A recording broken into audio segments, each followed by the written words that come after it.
Greetings, Learn with Steve community. This is a new YouTube channel I just created with the intention to build a community of learners who are all will be enthusiastic to learn all things cutting across social, economic, tech, and other issues of public relevance. So come with me to explore the world of possibilities and progress through the power of information sharing and community building. Do not hesitate to subscribe to this channel, like and share with friends and family, because this channel has a lot in stock for you. Just before we kickstart, I'd like to introduce myself. My name is Steven. I'm a lawyer, a techie, and above all, a lover of knowledge. Today, we will debut this channel with a critical topic that has a link directly or indirectly with Nigerians home and abroad, which is why is the Naira falling? Join me as we delve into the intricate factors influencing the fluctuations in the value of Naira, the Nigeria's currency. What do we mean when we say the Naira is falling?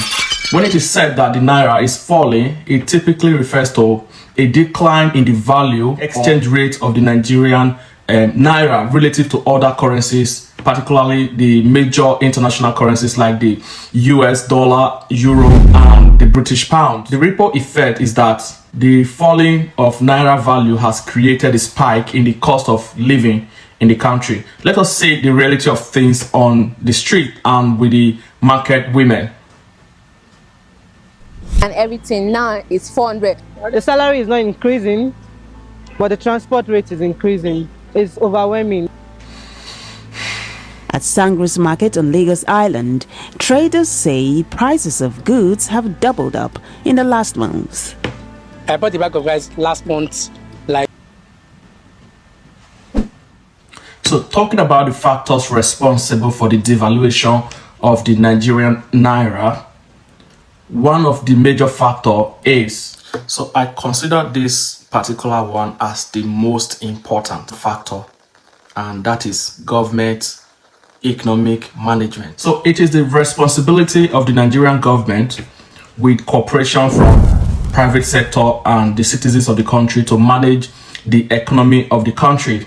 And the government does this by creating parastatals, then create policies that will manage the affairs of these parastatals.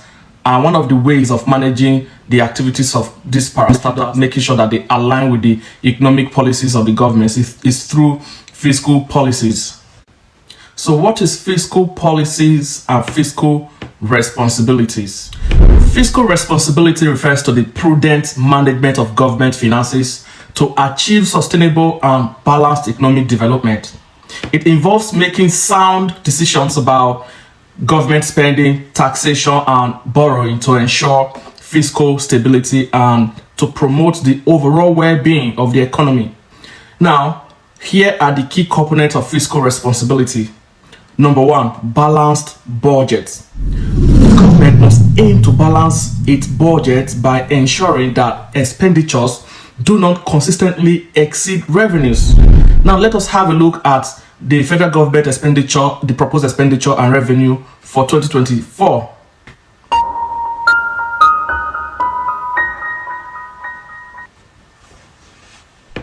This can be achieved by controlling spending, increasing revenue through taxes, or combination of both. Now, responsible fiscal regime involves managing government debt levels effectively, while borrowing can be necessary for strategic investment.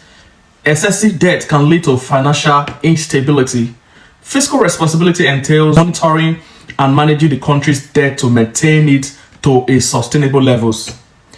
Now, the fourth one is efficient use of resources.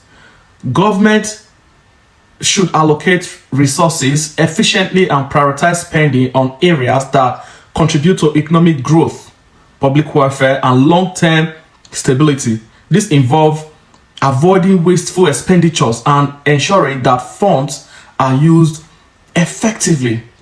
And the next one is transparency and accountability. Transparency is a cornerstone of fiscal responsibility.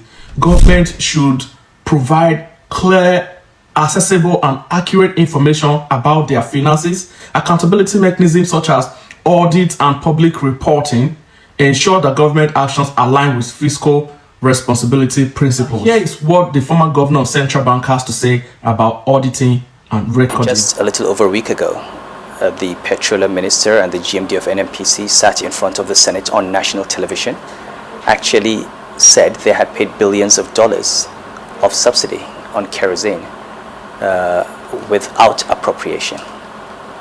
And this is in spite of a letter from the president directing the petroleum minister to stop paying subsidy since 2009. Nobody has said this financial recklessness. The NNPC itself has not been audited since 2005. I know they're now rushing to get all those back audits. Now, back to factors influencing the devaluation of Naira, the Nigeria currency. The next one is trade imbalance. When a country imports more goods and services than it exports, it creates trade imbalance. This increases the demand for foreign currencies, leading to a decline in the value of the country's currency. In this case, for Nigeria imports more goods such as electronics, machinery, fuel than it exports. It will need more foreign currency to pay for these imports, putting pressure on the Naira. So in 2023, Nigeria exports managed to exceed the imports only after more than a decade of import exceeding the export. Have a look at this. Can we keep up with this? Your guess is as good as mine. Now, the next on my list is exchange rate policies. It is the government prerogative to determine whether to control exchange rates internally or allow market forces to take its course. When the government fixes the exchange rate at a level that is not in line with market forces, it can lead to a situation where the currency will be overvalued. So potentially, this will cause a speculative attack on the currency. Now, the government of Mr. Asiwaju Tinubu recently floated the Naira, which means only the market law of supply and demand, or demand and supply, will determine the value of Naira. This, in my opinion, would have been profitable if it was followed up by policies to encourage massive local production with price incentives to encourage consumption. This, I believe, would have reduced the high demand for foreign goods. In effect, high demand for dollar would have gone down and it would have shifted focus to Naira.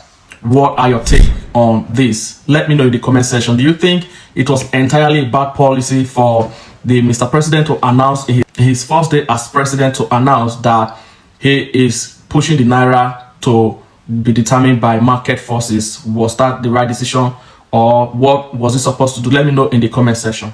The next factor is external debt levels. Now, borrowing, generally speaking, is not bad altogether. Over the years, it has become a veritable tool through which countries build large infrastructures to sustain their economy. UK debt, for example, has now exceeded its GDP.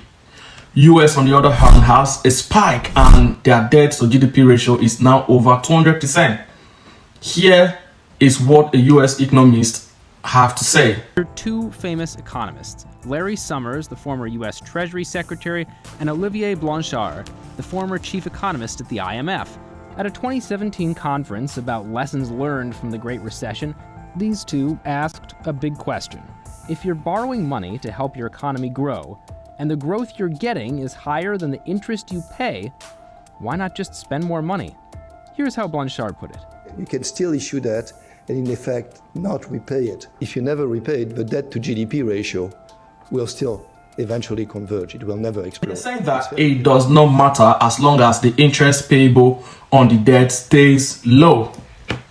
However, high levels of external debt for developing economies can create concerns among investors and creditors about a country's ability to meet its financial obligations. This can lead to a loss of confidence in the country's currency. Note that there are numerous other factors like currency hoarding, like some rich Nigerian hoarding dollars. A lot of factors are responsible. Which other factors do you think are responsible for the downfall, for the devaluation of Nigerian currency? Let me know in the comment section. So understanding these factors and their interplay is crucial for comprehending the complexities behind the fall or devaluation of the Naira. Economic conditions changes from time to time, and the combination of these factors can influence currency values over time. Thank you for joining me on this insightful journey into the factors behind the devaluation of the Naira. If you found value in this presentation, please like, subscribe, and share with others. Let us continue our journey together on Learn with Steve. Until next time, I remain my humble self, Steven.